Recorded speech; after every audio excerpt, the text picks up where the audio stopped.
Então, a primeira talha que nós vamos encher, pastor, o primeiro passo para um casamento feliz, a comunicação. Agora você me ajuda aí. Muito bom. A comunicação. Pastor, a gente sabe que em todas as áreas é assim, né? Um exemplo, nós somos pastores, presidente e vice-presidente da IPPF. Se eu e você não conversar, não tiver diálogo, comunicação, não tem como a gente criar o quê? Uma Comunhão. Uma comunhão. E a Bíblia fala assim, ó, não andarão dois juntos Se ambos não estiverem de acordo. se ambos não estiverem de acordo. Agora, só vai ter acordo se a gente aprender a conversar um com o outro, Verdade. né? Você pode até discordar de mim em algumas coisas, e eu discordar de você, mas conversando no final vai dar tudo, vai Se dar tudo resolve, né? certo. Vai se resolver, Até porque são duas personalidades, né? com certeza. Por exemplo, no âmbito do casamento, vamos supor, a menina ou a mulher, ela foi criada de uma forma, Uma cultura diferente. uma cultura diferente. O homem é de outra forma. Quando eles se juntam, muito provavelmente pode gerar um conflito de ideias, né? Um choque, né? Um choque de ideias. Com certeza, E essa barreira de ideias só pode ser quebrada no diálogo, entendeu? com toda certeza. Agora, essa comunicação não é gritaria. Verdade. Existe a diferença de se comunicar, conversar e fazer barraco, né? Abre para nós ali, se você conseguir, Provérbios, capítulo 21 e o verso 19. Porque quando a parte de gritaria, a mulher acaba se tornando que é uma mulher rixosa, né? Que é uma coisa que a Bíblia vai condenar. Pode ler para nós, pastor. É melhor morar numa terra deserta do que com uma mulher rixosa e irritadiça. Meu Deus. Lê de novo. Grave no coração, mulher. É melhor morar numa terra deserta do que com uma mulher rixosa e irritadiça. Ou irritadíssima para Uhum. as mulheres entenderem, né? Ou seja, é melhor morar numa terra deserta que não tem ninguém. Mas é ruim também, né? Porque é solidão, né? Solidão. Não tem ninguém.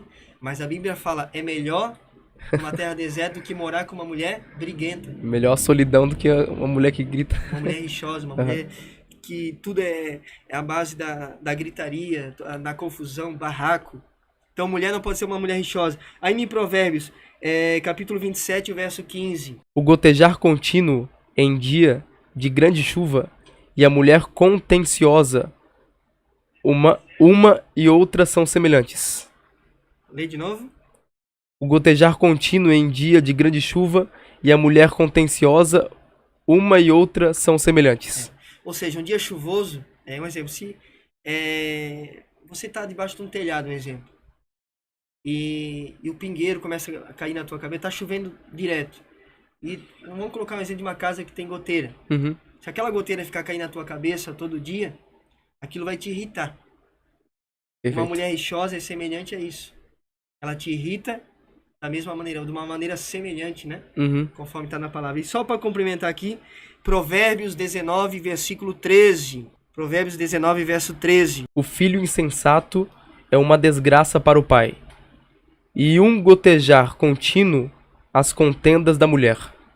Amém. E é semelhante ao versículo que nós lemos antes. Isso. Né? É só um complemento no caso. Ou seja, irmã, né? Agora é mais para irmã. Daqui a pouco eu chego nos irmãos também. Apesar de ter um irmão iracundo também, né? Que é a mesma coisa que uma mulher rixosa. É que tem o mesmo comportamento, né? Esse comportamento, tudo é gritando, fazendo confusão, não sabe conversar, se comunicar, ele quer resolver tudo à base da gritaria. Uhum. É um homem iracundo que a Bíblia fala. Que é a mesma coisa que uma mulher iracunda ou uma mulher rixosa. Bem? Então você que é mulher, nós temos que aprender, irmão. Nós que estamos em casal, você que é casado, você que vai casar ainda, aprender a resolver as coisas se comunicando. Conversando. Quem conversa cria intimidade. E casal tem que ter intimidade. É que eu vou casar com uma pessoa e eu não tenho intimidade nenhuma com essa pessoa. Se eu não tenho intimidade nenhuma com essa pessoa é porque eu não converso. Eu não sei me comunicar. Bem? Então fica esse primeiro passo para você ser feliz no casamento. Aprenda a ter comunicação. Existe um dado, pastor, falando sobre a comunicação, que grande parte dos divórcios porque foram filtrados por falta de comunicação dentro do casamento. Aí abriram brecha para adultério. Por exemplo, um casal que não consegue conversar dentro de casa, o marido vai pro trabalho e conversa com uma outra mulher. Forte. A mulher vai pro trabalho e conversa com outro homem. Aí já era. Aí já era. Porque biblicamente, na verdade, né? A mulher, na verdade, ela vai muito mais pelo ouvir do que pelo aquilo que ela vê. Então, A mulher não eu vou usar a expressão seduzida Sim. por aquilo que ela vê, por aquilo que ela ouve na maioria das vezes. O homem, na verdade, é o contrário. O homem é seduzido por aquilo que ele vê.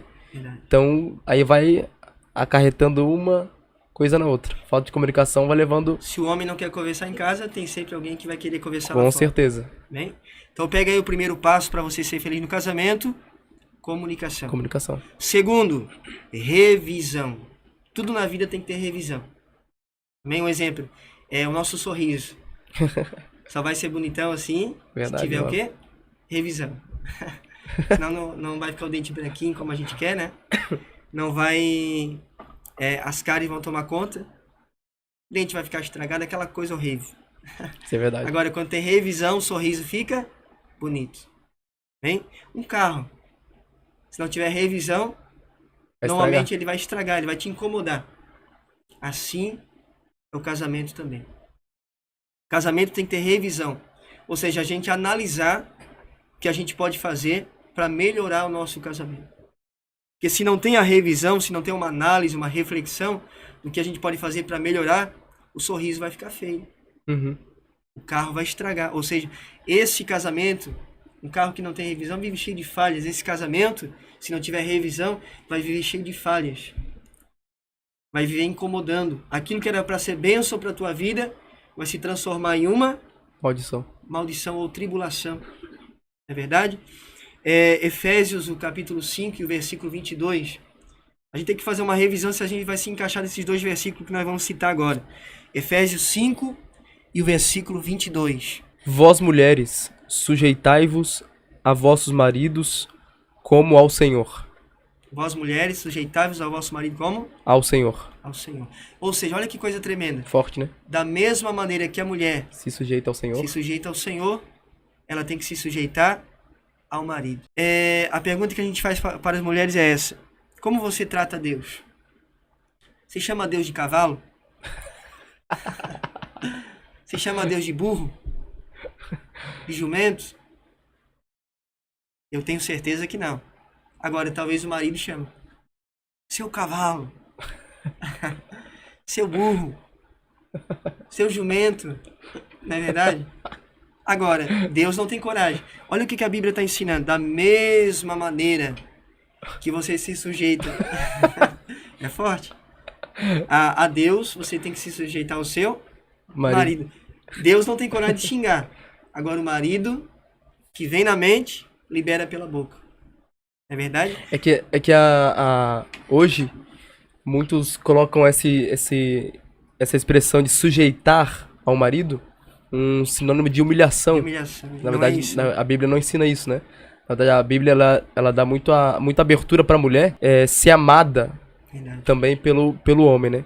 Então a expressão sujeitai-vos ali não é uma expressão de humilhação, onde a mulher vai ser o tapete do homem e o homem vai pisar na mulher. Verdade. Até porque Deus não pisa em ninguém, né? Verdade. Deus ama e trata com respeito. Então, no caso aqui, a mulher que é sujeita ao Senhor, ela tem que ser da mesma forma sujeita ao homem, né? Deixar o homem governar, ou seja, tomar as principais decisões do lar, autoridade do marido, né? E ela edificar, como a Bíblia ensina. A mulher sábia, né? Provérbios 14, verso 1, se não me falha a memória. A mulher sábia edifica a sua casa. A sabiá vive fazendo fofoca na casa dos outros. A sabiá. Mas a sábia, biblicamente falando, ela edifica o seu lar. Ela acalma as tempestades. Ela é fundamental para o crescimento dentro da sua casa. E dentro do seu ciclo familiar. Bem? Agora, normalmente a mulher ela gosta de ser submissa a quem ama ela de verdade, né? Com É aquilo que certeza. está no verso 25. Lê para nós, pastor. Dever do homem. Vós, maridos, amai vossas mulheres, como também Cristo amou a igreja e a si mesmo se entregou por ela. Olhe o amor de Jesus pela igreja. Vós, marido, amai vossas mulheres como Cristo amou a igreja. Olhe o amor que o homem tem que ter pela sua varoa. Ao ponto, se for preciso, dar a vida por ela. É claro que esse dar a vida por ela, a gente também não vai colocar de maneira literal, senão tem homem capaz de se jogar na frente da carreta, né? Eu entendo esse versículo, pastor. Essa expressão como Cristo se entregou pela igreja não é literalmente realmente Sim. isso que o pastor falou, a entrega de morte, né? Claro que se for preciso também se entrega. Mas ali é uma entrega de sentimentos. É uma mão que lava a outra. Com certeza. Entende, pastor? Então ali a entrega é uma entrega total dentro de um relacionamento. Forte. Agora, que nem eu sempre brinco, né? Nas palestras de casais, que nem o pastor falou, se for preciso, né? O exemplo é 3 horas da manhã. Dá um barulho lá no quintal. O marido, vai lá ver, mulher. Não. Se alguém tiver armado ali e tiver que morrer vai morrer o marido. Verdade? Ele vai dar a vida pela esposa, se for preciso. Mas também é uma questão de renúncia também, né? Às vezes você renunciar às tuas vontades, para às vezes fazer a vontade da tua esposa, que agora é uma só carne com você. Um exemplo. Antes você gostava de jogar futebol. Né? Eu jogava a semana inteira, todo dia. Agora você casou, você sabe que não vai ser assim. Aí você vai ter que renunciar a uma vontade sua Uhum.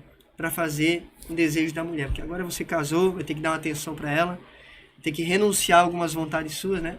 Da tua vida por ela. Tua vida vai ser voltada à tua esposa. É nesse sentido também, né?